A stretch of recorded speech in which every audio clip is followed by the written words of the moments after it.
Hello students, welcome back to another video. अगर आप लोग बीए फोर्थ सेमेस्टर में हैं और जियोग्राफी पढ़ रहे हैं जिसमें आप लोगों को इकोनॉमिक जियोग्राफी यानी आर्थिक भूगोल पढ़ना है तो उसकी क्लासेस हमने न्यू सिलेबस के अकॉर्डिंग स्टार्ट कर दी है और आज हम इसका चैप्टर नंबर 3 पढ़ने वाले हैं। आज की वीडियो का टॉपिक है संसाधन का अर्थ, संसाधन की परिभाषा, उसकी संकल्पना एवं उसका वर्गीकरण। तो आज हम संसाधन के बारे में पढ़ेंगे कि संसाधन होता क्या है। चैप्टर 1 एंड चैप्टर 2 की वीडियो ऑलरेडी हमने पूरी नोट्स के साथ अपलोड कर दिया है, तो आप उस वीडियो को जरूर देखिएगा।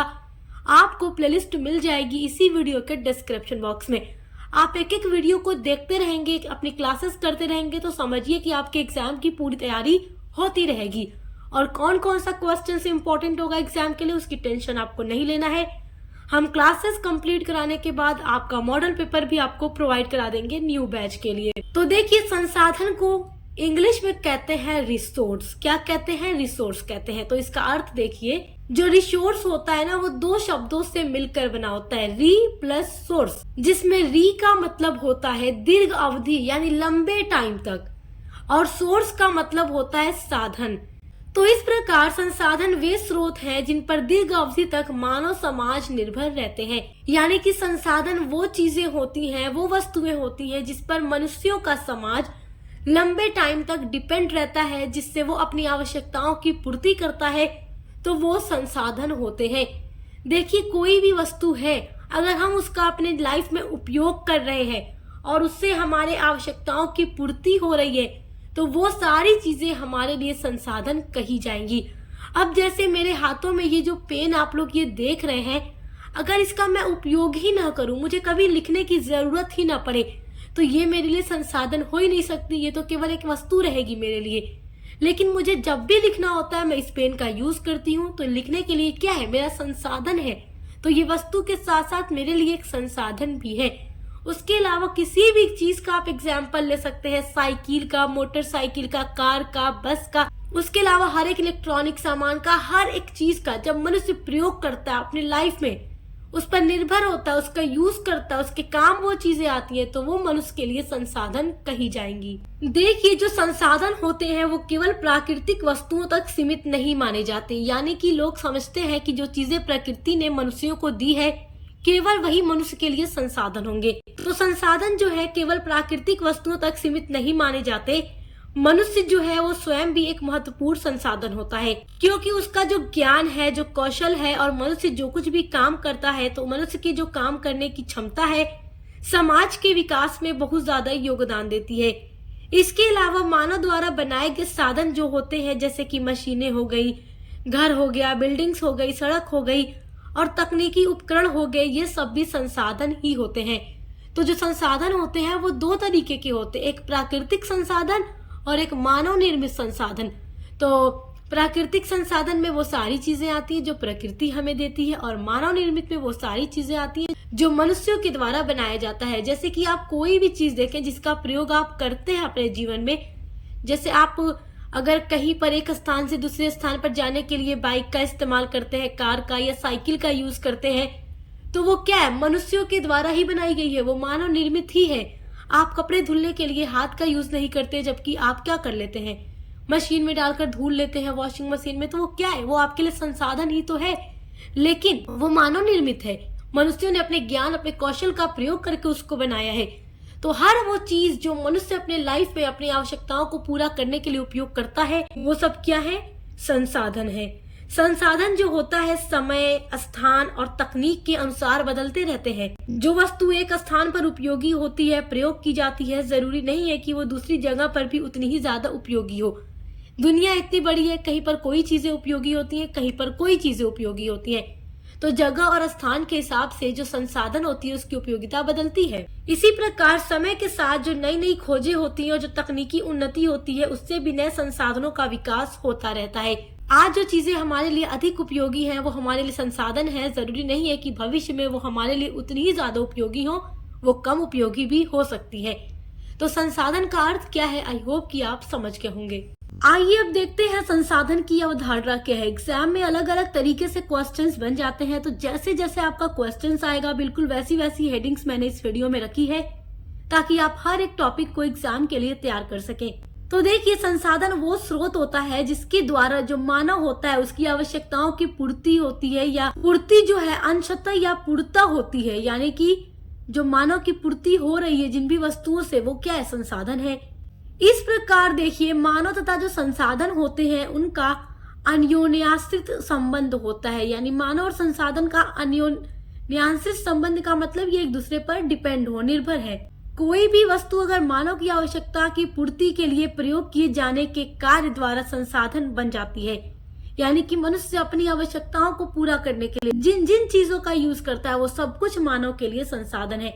अगर मनुष्यों को अगर देखिए आग पर खाना बनाना है तो वो लकड़ियों को जलाकर आग लगा रहा है, तो लकड़ियां भी उसके लिए संसाधन है, आग भी उसके लिए संसाधन है। जिस बर्तन में वो खाना बनाएगा वो बर्तन भी उसके लिए संसाधन है। तो हर एक चीज जो मनुष्य अपनी आवश्यकताओं की, अपनी जरूरतों की पूर्ति के लिए यानी पूरा करने के लिए उपयोग करता है, वो क्या है, संसाधन है। कोयला जो है, कोई पिंड यदि एक संसाधन है तो वह अपने रंग रूप या अपने गठन की वजह से नहीं संसाधन होता, बल्कि मानव की कुछ आवश्यकताओं को वो पूरा करता है, उसके लिए वो मानव के लिए क्या है, संसाधन है। देखिए, पूर्व ऐतिहासिक काल में मानव को भूमि में दबे यानी जमीन के अंदर जो भी दबे हुए खनिज थे उनकी जानकारी मनुष्यों को नहीं थी। तो वो चीजें तो जमीन में दबी थी, लेकिन मनुष्यों को जब उसकी जानकारी ही नहीं थी तो वो उसको प्रयोग नहीं करता था अपनी आवश्यकताओं को पूरा करने के लिए। तो इसलिए वो चीजें उस समय के मनुष्य के लिए संसाधन नहीं थे। परंतु देखिए, आधुनिक मानव जो है, आज के टाइम में इतनी ज्यादा टेक्नोलॉजी बढ़ गई है कि आज जमीन के अंदर कहाँ पर क्या चीजें हैं मनुष्य उसका पता लगा लेता है, उसको अपने डेली लाइफ में यूज करता है, उसकी जरूरत मनुष्य को पड़ती है, तो वो मनुष्य के लिए क्या है, आज के टाइम में क्या है, संसाधन है। परंतु देखिए, आधुनिक मानव के लिए वे पदार्थ बड़े चमत्कारी हैं, क्योंकि वो उसका यूज कर रहा है, वो उसके लिए संसाधन है। वे पदार्थ उसके लाभ और उसकी आवश्यकताओं की संतुष्टि के लिए कार्य करते हैं, अतः वो सारी चीजें मनुष्य के लिए क्या है, संसाधन है। देखिए, अभी तक जितना भी मैंने आपको बताया है आप उससे संसाधन का अर्थ तो समझ ही गए होंगे, लेकिन यहाँ पर अलग से मैंने संसाधन का अर्थ डालकर कुछ पॉइंट्स लिख दिए हैं ताकि आप इसको और अच्छे से समझ जाएं और एग्जाम में जाकर लिख सकें। तो अभी हमने संसाधन की अवधारणा देखी है, आइए अब इसके अर्थ को एक बार देखते हैं। वैसे तो आपके सारे कॉन्सेप्ट जो है संसाधन के बारे में वो अब तक क्लियर हो चुके होंगे, बट एग्जाम के पॉइंट ऑफ व्यू से ये नोट्स आप देखेंगे तो आपके लिए ये नोट्स काफी ज्यादा काम आएंगे एग्जाम में अपना आंसर लिखने के लिए। ऐसे लिख कर आएंगे तो आपको पूरा नंबर मिलेगा। देखिए, संसाधन वे सभी वस्तुएं होती है, वो सभी पदार्थ, शक्तियां और साधन जो मानव की आवश्यकताओं की पूर्ति करती हैं और उसके जीवन को आसान बना देती हैं। तो संसाधन का मूल आधार क्या, उपयोगिता होता है, यानी अगर कोई चीज मनुष्य के लिए उपयोगी नहीं है तो वो संसाधन नहीं हो सकती।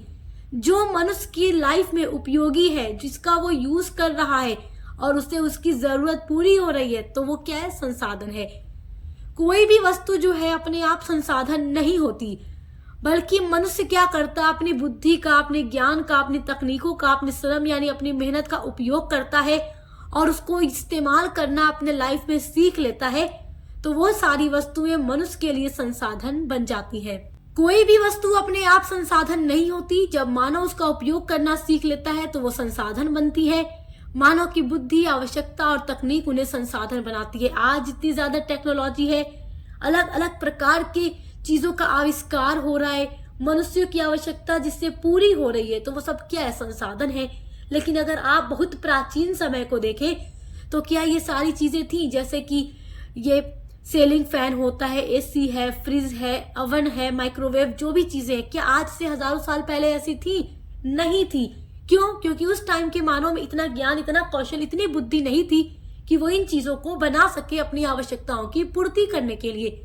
लेकिन आज के मनुष्य जो आधुनिक मानव है, अपने ज्ञान, अपने बुद्धि का प्रयोग करके वो अलग अलग प्रकार के उपकरण बना रहे हैं जिससे उनकी आवश्यकताओं की पूर्ति हो रही है।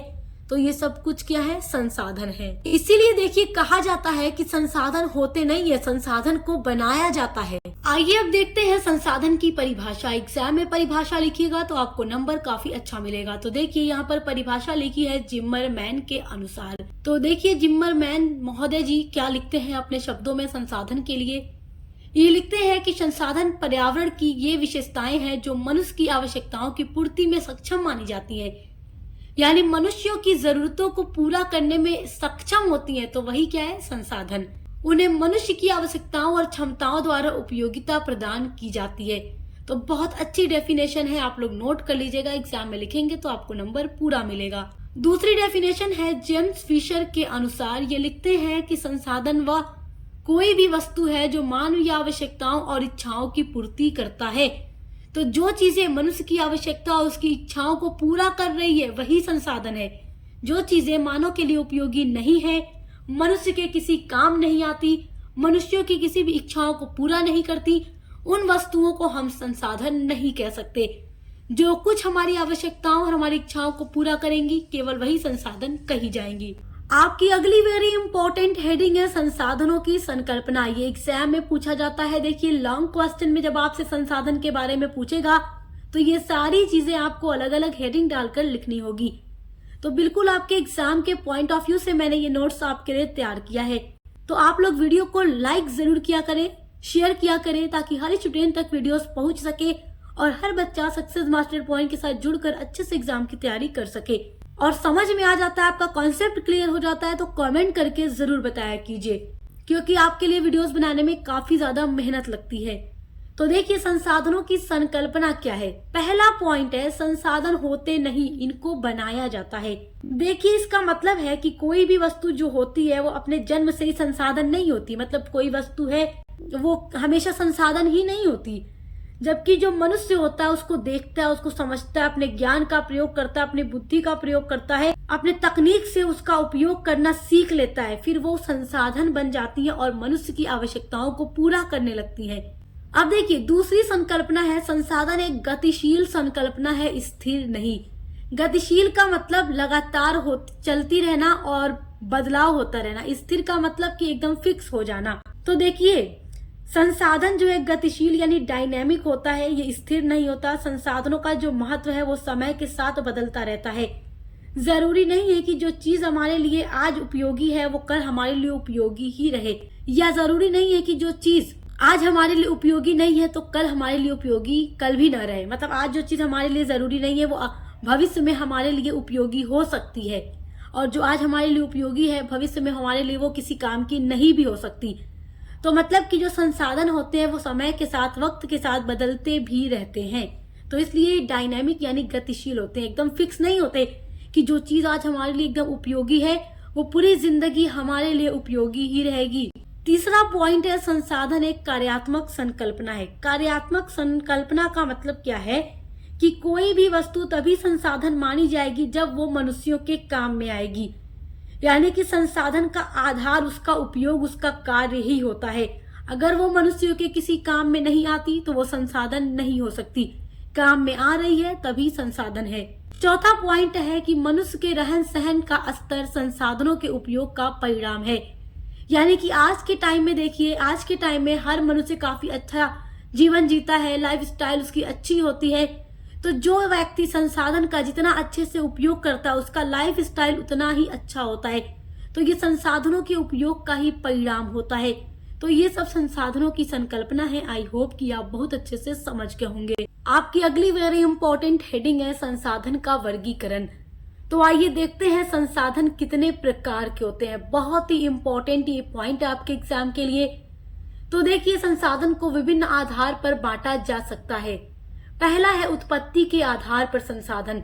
तो उत्पत्ति के आधार पर संसाधन दो तरीके के होते हैं, जैव संसाधन और अजैव संसाधन। जैव संसाधन देखिए, वे संसाधन जो जीवित प्राणियों से प्राप्त होते हैं, जिनमें जीवन होता है, उन्हें जैव संसाधन कहा जाता है। ये संसाधन प्रकृति के जीव जंतुओं और वनस्पतियों से जुड़े होते हैं।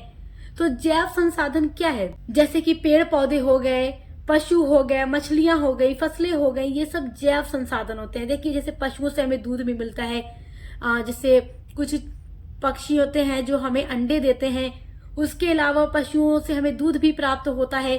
तो ये सब जैव संसाधन है। दूसरा है अजैव संसाधन। ये ऐसे संसाधन होते हैं जो निर्जीव होते हैं, यानी जिनमें जीवन नहीं होता, उन्हें अजैव संसाधन कहते हैं। ये प्राकृतिक पदार्थ होते हैं लेकिन जीवित नहीं होते।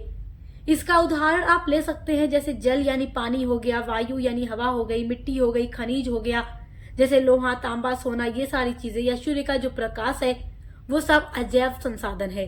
अब देखिए, संसाधन का वर्गीकरण हम अलग अलग आधारों पर देख रहे हैं। तो दूसरा पॉइंट है स्वामित्व के दृष्टि से या स्वामित्व के आधार पर संसाधन। तो देखिए, इसमें पहला पॉइंट है व्यक्तिगत संसाधन। तो देखिए, व्यक्तिगत संसाधन ऐसे संसाधन होते हैं जो व्यक्तियों के निजी स्वामित्व में होते हैं। वो सब कुछ व्यक्तिगत संसाधन कहलाते हैं।